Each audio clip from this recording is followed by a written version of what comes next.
we're testing the 2020 KTM790 Adventure R. The promotional material says it's a high-performance premium dirt-oriented adventure bike. Well, there's one way to find that out. Take it on a decent motorcycle adventure and see what this bike has to offer.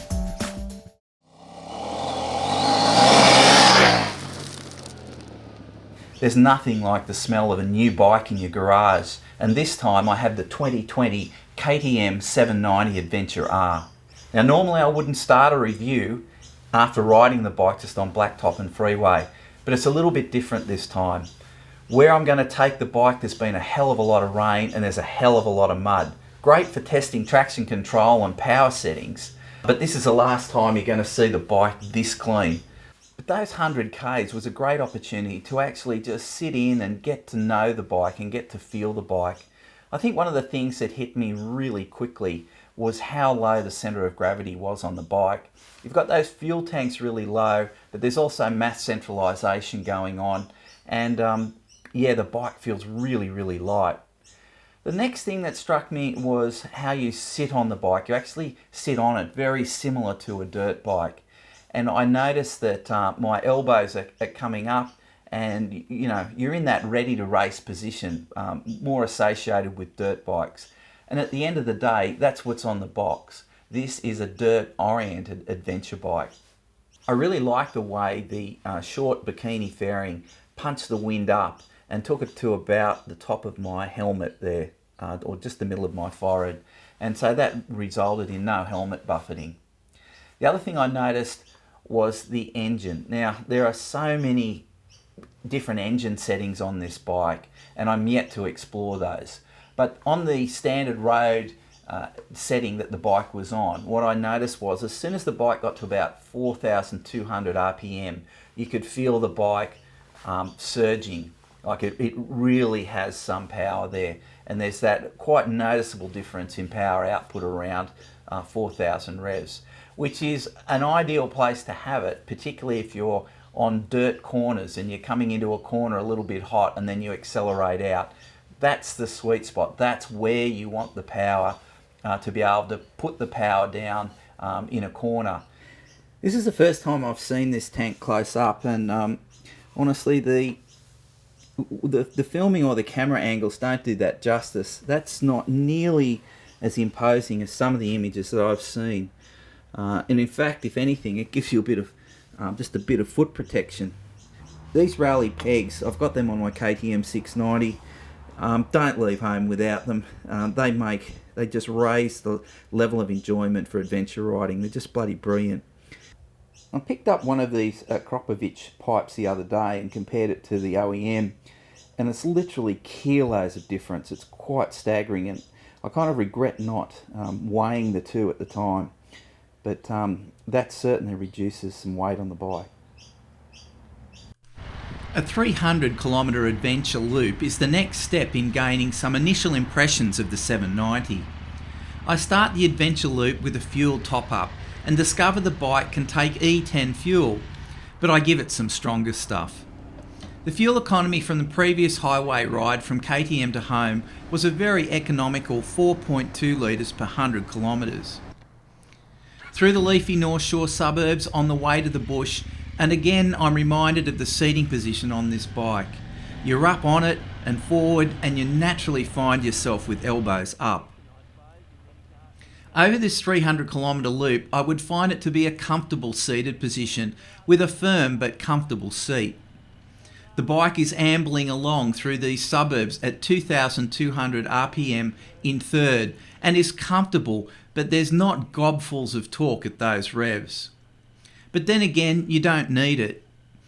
Although cable operated, the clutch is very light. The gear shift selection is also very light, but yet direct and clear. And this bike is fitted with the optional short shifting gearbox, and the combination of engine, clutch action and gearbox makes the bike feel willing to cruise through suburbia. And it got me thinking, for many riders this bike will be dual purpose, needing to take them to work on the daily grind before blasting into the forest on the weekends. This short ride through urban traffic wasn't unpleasant, and I'd be happy to ride the 790 to and from work, knowing the fun that I would have letting loose in the forest on my days off.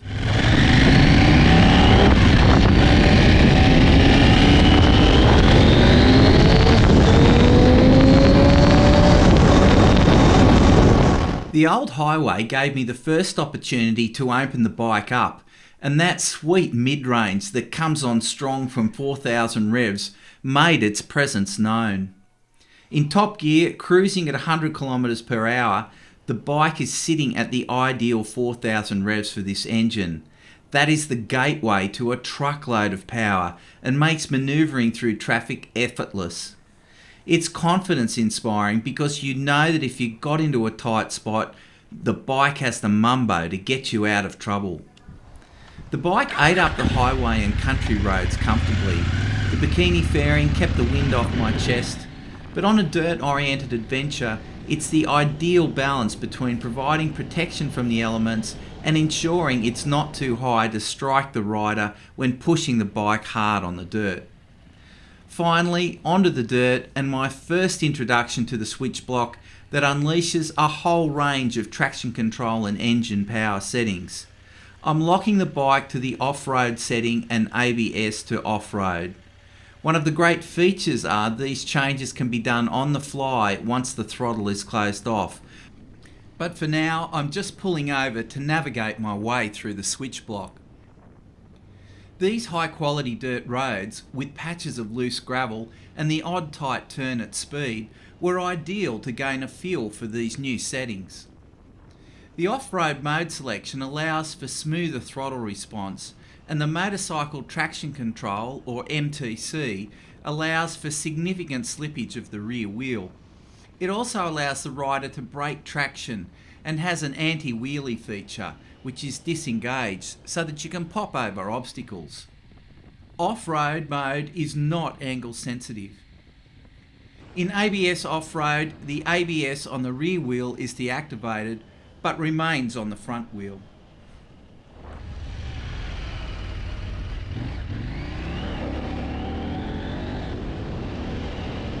Finally, I've got this premium dirt-oriented adventure bike on some rougher trails.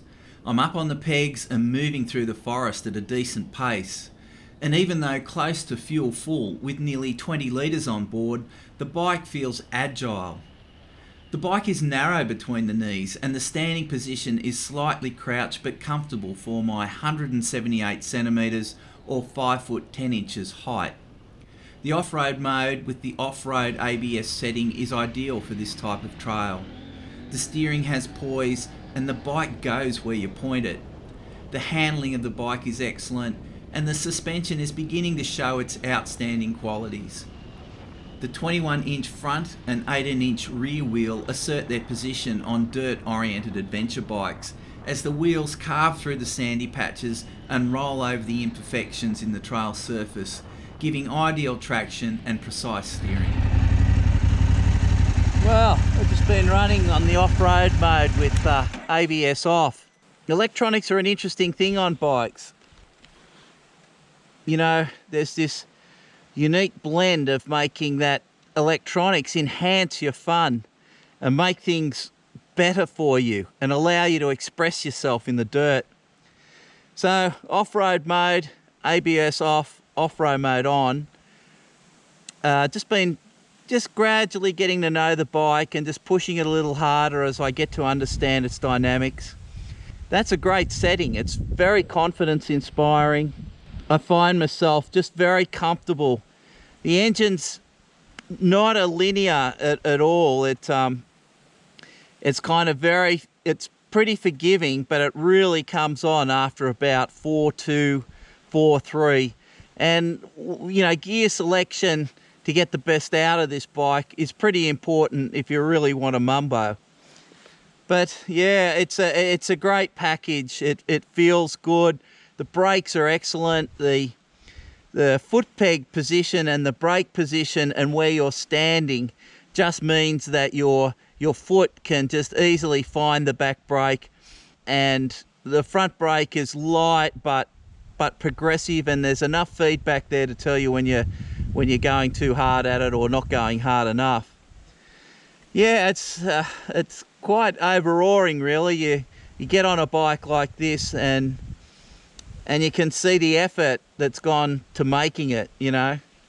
A couple of months ago, this was just a pile of iron ore, pile of plastic, you know, a bit of carbon fibre, a bit of electronics.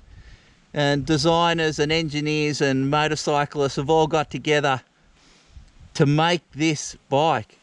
And what a cracker. It's a ripper. Yeah, well, I'm going into rally mode now. So I better put these mirrors in, I think.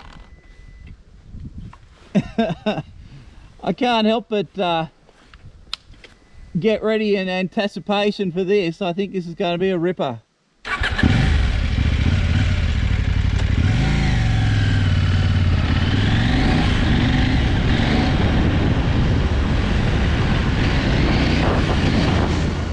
Rally mode selection allows more direct control of the engine and motorcycle traction control functions. One of the advanced functions and features of the bike is slip control that I will demonstrate in some detail later in this review. On this first ride, slip control was at a setting of 1, which is the lowest interference, before completely turning off MTC. So, last couple of minutes I've had rally mode on with no ABS. The bike becomes a different bike. The engine dynamic, it comes on so much quicker, so much stronger.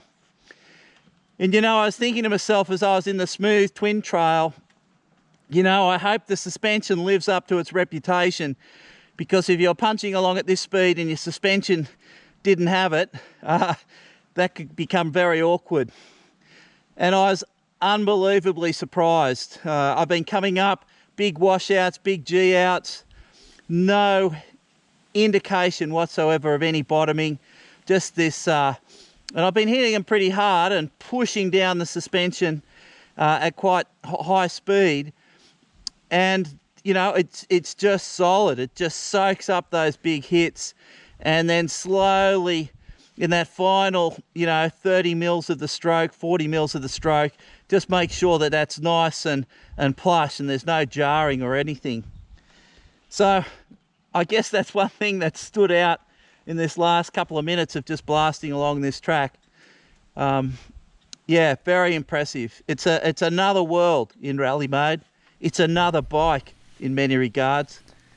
As I headed home after my first off-road introduction to the bike, I looked forward to our 2-day adventure. From this first off-road session, it was clear this was a highly capable dirt-oriented adventure bike. And whilst all the different traction control settings were impressive, the strongest impression for me was the suspension and handling and huge fuel range. I had taken the bike on a 300-kilometre loop, and the bike was still indicating it had another 150 kilometres in range.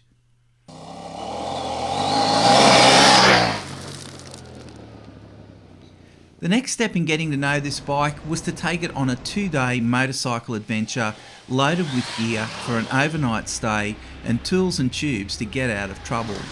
We've picked a 700-kilometre loop that is jam-packed with the type of motorcycle adventure trails and roads I like. There is a wide range of surfaces and varying degrees of difficulty, as well as a fair share of scenic trails for cruising and just chilling out surrounded by a beautiful countryside. But adventure is a unique balance between risk versus reward, and if I was to get to a cracking lookout over the valley, I would have to negotiate a little rocky section that would have some riders hesitating. But this section was an ideal place to test the relationship between clutch uptake and feel and power delivery. In many cases, it is the successful marrying of those two elements when facing low-speed obstacles that means the difference between falling over and getting through. The clutch feel and uptake passed the test with flying colours. In this little obstacle, there was a high chance of getting the front wheel caught up and stalling the bike and falling over. Clutch feel and low-down engine delivery made taking on this obstacle easy. I'm taking the 2020 KTM790 Adventure R for a fair income adventure test, and I'm out with Clubby today and we're going to go for a 2-day adventure, and I don't know where he's going to take me yet, but I tell you what, he started the day well. What a cracking view.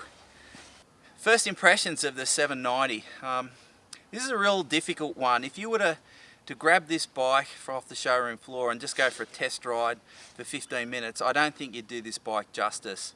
It's kind of like has layers to it, and forget the switch block for a moment and all the mod cons, and just take the bike al natural, you know, as you drive it out of the showroom floor. The suspension is unbelievable. I haven't been on a big bike which has better suspension than this. That's a big call, but I think I'm fairly qualified. I've been riding bikes for about 45 years, something like that.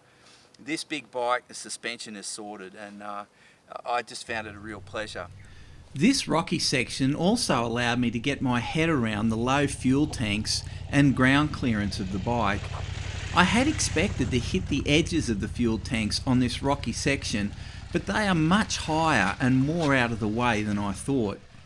The 2-day adventure had many significant rocky sections, and not once did I hit the bash plate nor fuel cells.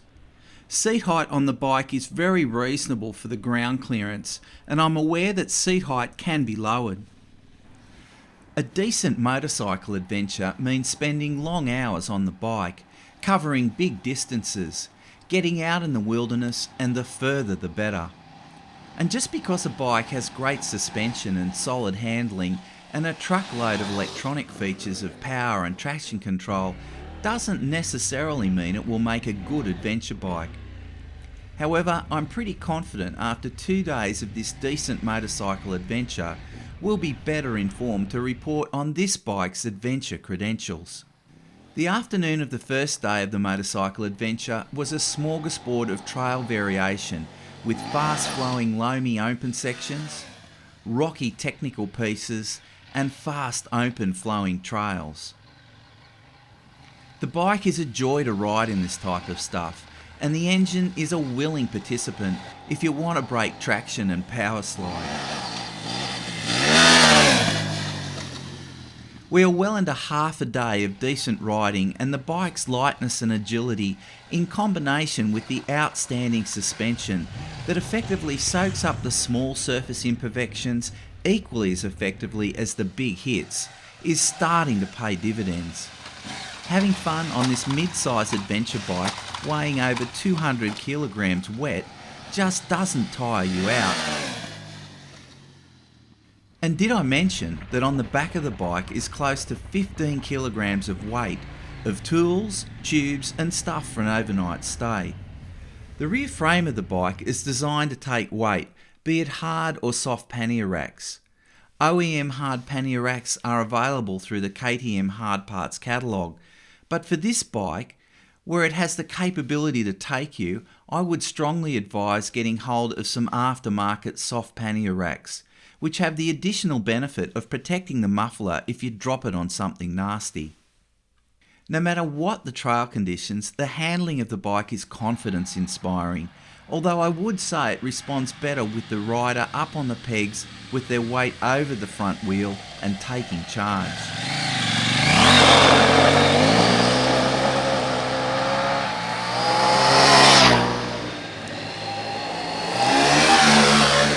The rally pegs are a must if you like standing on the pegs for long periods.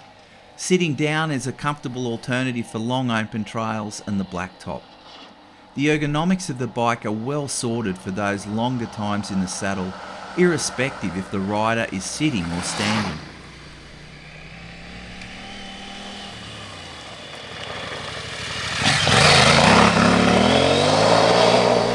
And did I mention fuel range? There is no fuel shortage anxiety on this bike, with an effective range of somewhere between 400 to 450 kilometres.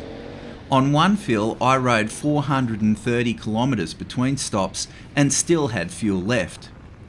And it's great we don't have any worries about fuel, because we're heading into the slipperiest part of Sunny Corner Forest we can find to test out one of the key traction control features of this bike, variable slip control, that can be altered on the fly by the rider.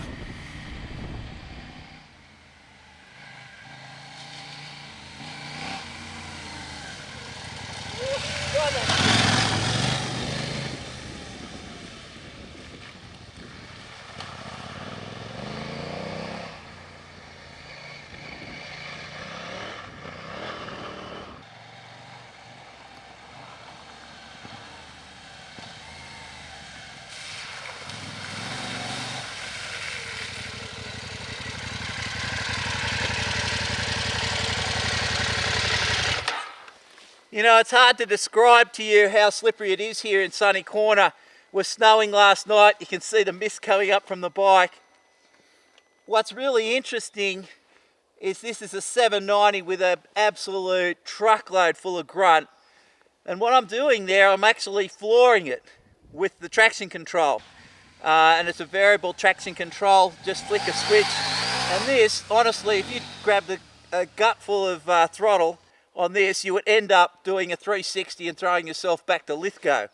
But the reality is this bike controls that perfectly. I don't know how it does it, some form of witchcraft I think, but you could see me going up that hill. I was just giving it a gutful and it was deciding what was the best method of traction to get up that hill. Just unbelievable. This is technology at its best.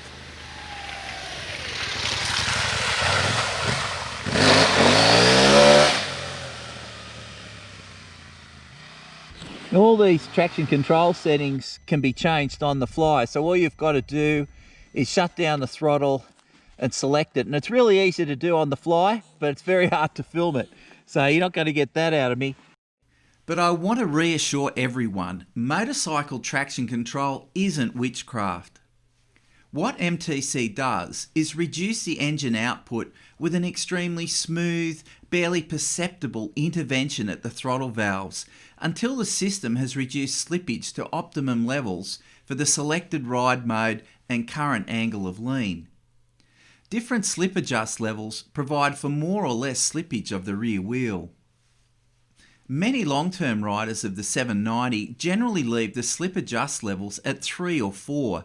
For me, the fun was found at slip adjust level of 1, with potential for maximum wheel spin, but still a little interference. Turning MTC completely off turned the bike into a power sliding rocket ship. The practicalities of variable slip traction control mean that I'm willing to head off into a rain-soaked pine forest with a slippery clay base just waiting to be revealed under that pine needle floor. In some ways it feels a little bit like cheating, as the traction it provides is mind-blowing.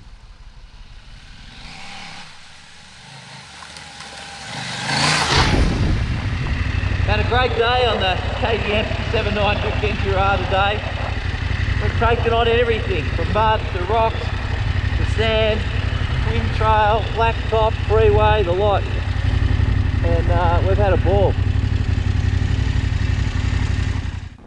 Day 2 of our adventure was a little bit more laid back, focusing on fast open trails and scenic country roads. The sun was shining and the recent rain had greened up the landscape, and I discovered another layer to this bike. Its capacity to just loaf along and help me chill out and soak up the countryside. The engine is well suited to this type of touring. It comfortably chugs along, but can quickly switch to a gobful of power with a twist of the throttle if you want.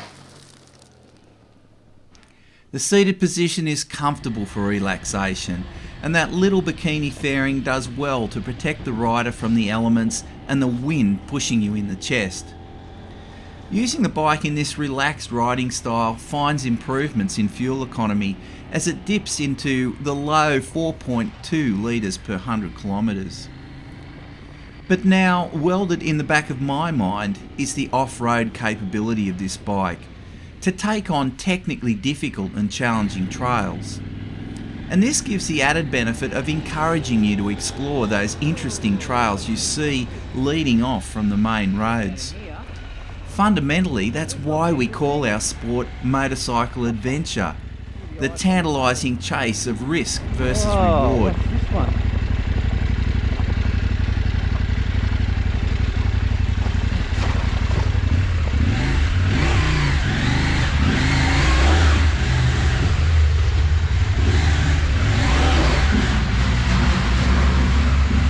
You know the combination of a very low centre of gravity, a subtle clutch action well matched to the engine dynamics, and precise dirt-oriented handling and steering geometry will get you through the tough stuff. And to cap it off, The slip control technology is a great feature for those slippery, steep sections. I'm coming up to a steep hill and I've got the slip control on 4. Let's see how we go. Got lots of gravel and shit and it's slippery.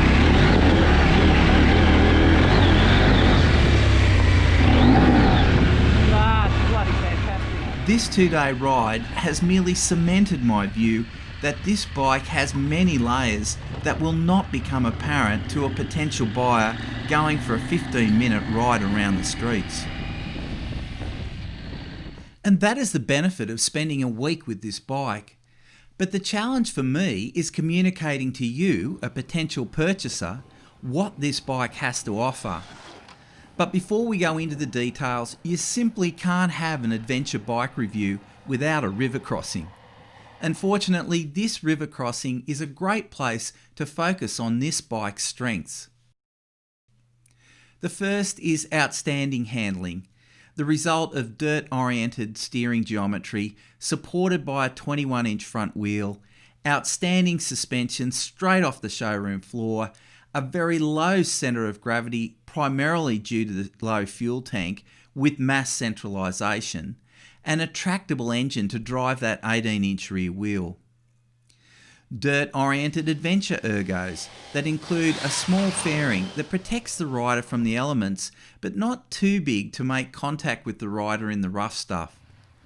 Well-proportioned foot peg to seat to handlebar distance that puts the rider in an upright and comfortable position for long riding miles, be it sitting or standing.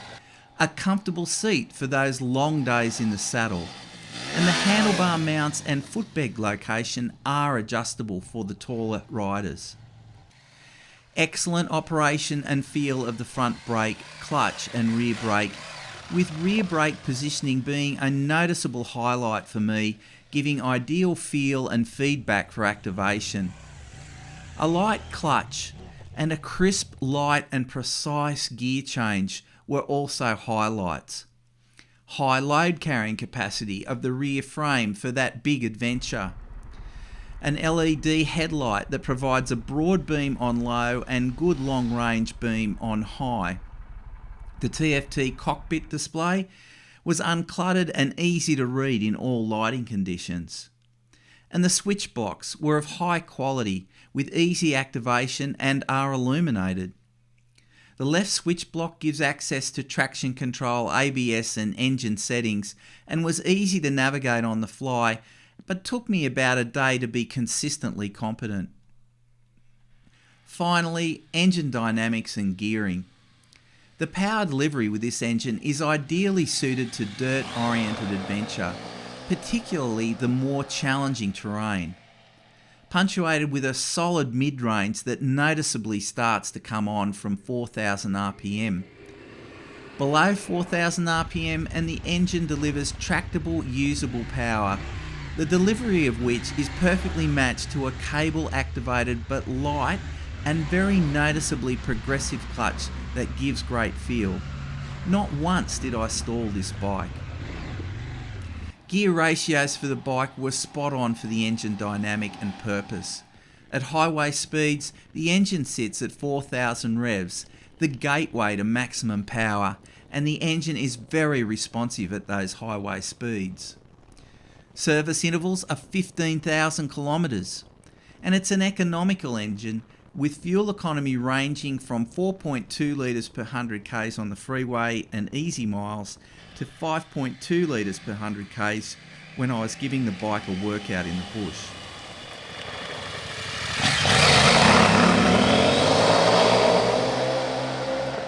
The electronics in engine management and traction control, activated by the left-hand switch block, merely enhance what is a very solid foundation for a dirt-oriented adventure bike. These different power and traction delivery options boost the already high performance of this bike. And a special mention to the variable slip traction control, which is one element of the motorcycle traction control or MTC that not only seamlessly enhances rider safety but actively works with the rider to stretch their adventure riding pleasure. The slip control, taking on that hard-packed ice-like red clay in Sunny Corner, was a highlight for me and gave me an insight into the level of the sophistication of this technology. But one of the most impressive features of this bike is the 20-litre fuel capacity that provides for a very impressive 450 kilometre range, ideal for Australian outback conditions or exploring. Not having to worry about fuel on a big adventure bike is liberating. And to cap it off, the weight of that extra fuel is kept low and out of the way. Interestingly, not once during the test did the tanks hook on or get scratched on any rocks or deep trails. The tanks are far more out of the way than any photographs of the bike will have you believe.